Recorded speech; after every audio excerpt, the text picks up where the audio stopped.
What's up, you guys? It's Graham here, so let's attempt to answer the age-old question, could money actually buy you happiness? After all, it's often touted as the simplest solution to every problem life throws your way, from the dead-end job that you hate, to the neighborhood you can't wait to get out of, to the stress of living paycheck to paycheck, and wondering how great your life will be once you finally win the lottery, or get that promotion, or get that lucky break. Money is often viewed as the golden ticket out. And even if you're not entirely unhappy with how things are going, every single time you open Instagram, or see that person driving next to you in a red Ferrari, it's a constant reminder that money could enhance everything around you, give you more exhilarating experiences, and perhaps lead a more fulfilling life. But how much of this is actually true? Or have we just created a falsified reality that money will never entirely solve? Well, when it comes to this, I'm no stranger to research, and when it comes to research, the findings are somewhat incongruent. On the one hand, Princeton University conducted a survey throughout 450,000 people in 2010, analyzing various income brackets to track a person's overall happiness and well-being. And the results actually concluded that having a low income worsened the emotional pain associated with divorce, ill health, and also being alone. Low income also limited a person's ability to do what matters most to their emotional well-being, like being able to spend time with people they like, or avoiding disease, or just simply enjoying their leisure free time. However, the positive effects of money begin diminishing once a person reaches about $75,000 a year. So beyond that amount, how much a person makes begins having much less of a measurable effect in terms of how happy they are, showing that yes, money can buy an element of happiness to a certain degree, but the impact money has on you really begins to decline after about $75,000 a year. But the studies don't quite stop there, because in 2018, Purdue University analyzed more than 1.7 million people throughout 164 countries and found that $75,000 a year was the ideal amount for a person's emotional well-being, meaning how much they enjoyed their day-to-day. But it was found that $95,000 a year was ideal for what's called life evaluation, which measures how a person thinks and acts about their long-term goals and aspirations. But then, after about an hour of research going over all of the analytics and data, I started to think to myself, well,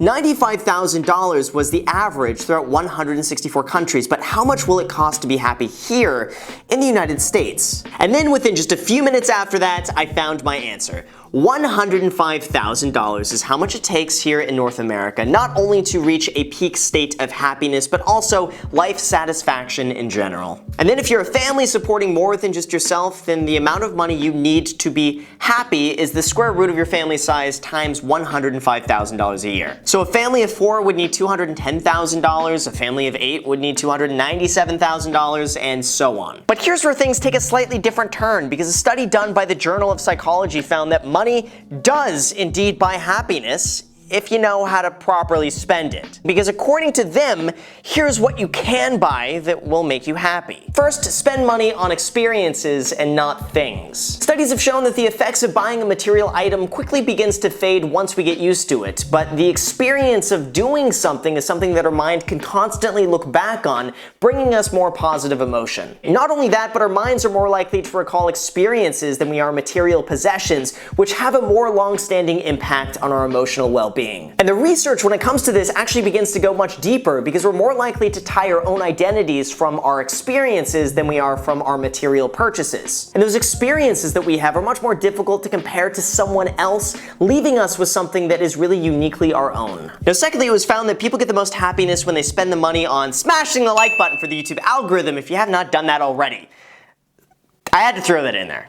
I had to put that somewhere in the video, so this is where it is. If you wouldn't mind, thank you. Let's get back into it. Anyway, secondly is spending more money with other people. Studies were conducted in which people were given money and then tracked how they spent it, either on themselves or with other people. It was found that the group that spent the money with other people reported a much higher level of enjoyment and satisfaction with their purchase than the group that spent the money on themselves. So anything we do to improve our connection with other people tends to improve our happiness as well, and that includes spending money with other people. Third, spend money frequently on small things and infrequently on large things. Our mind's ability to get used to and adapt to even the best purchases that money can buy is inevitable. So given that, it was found that our minds are less likely to adapt to a variety of smaller purchases than we are one large one. The reason being for this is that the smaller purchases are less likely to be the same each and every time. For instance, going out to dinner is going to be a slightly different experience every single time you go, versus the brand new pair of shoes you buy is just going to be the same pair of shoes. lose. Fourth, spend less money on insurance. Now this one might sound a little bit counterintuitive because you would think insurance just brings you peace of mind. But purchasing extended warranties or other forms of purchase protection was often associated with future regret of the purchase,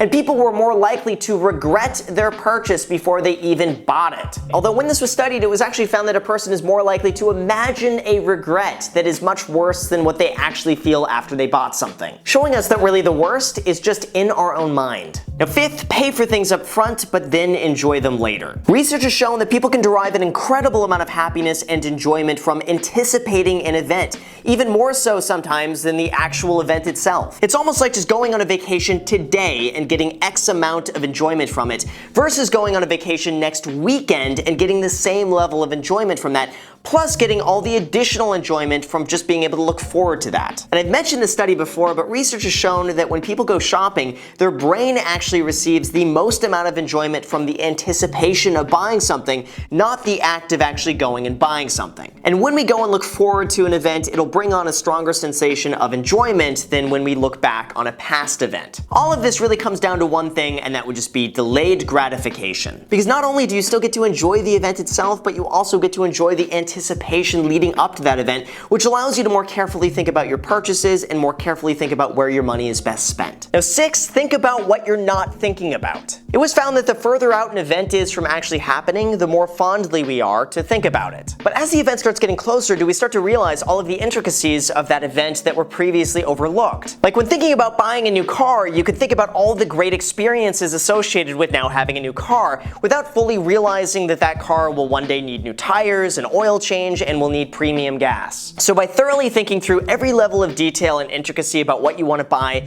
you're more reasonably able to match the expectation of what it's like versus the reality of buying what you thought you wanted. 7th, comparison is the thief of joy. Research shows that people are more likely to change their opinion about what they want to buy by just showing them a larger but less desirable comparison instead. And when that happens, consumers who compare their purchase are really more likely to lose sight about what's actually important for them and instead just try to go after the best deal instead of what's really the most important to them. And 8th, when it comes to money and happiness, they say, follow the herd, not your head. Studies have found that the best indicator of whether or not we will enjoy something is whether or not other people have enjoyed it as well. And a 17th century writer said it the very best. Before we set our hearts too much upon anything, let us first examine how happy those are who already possess it. And as far as my own experiences go with all of this, here's what I think. Happiness is, at its core, just a frame of mind. It's our perception of reality and how we interpret the ever-changing information around us every single day. And while it does give one the ability to pursue their dreams and live life to the fullest, it does not guarantee them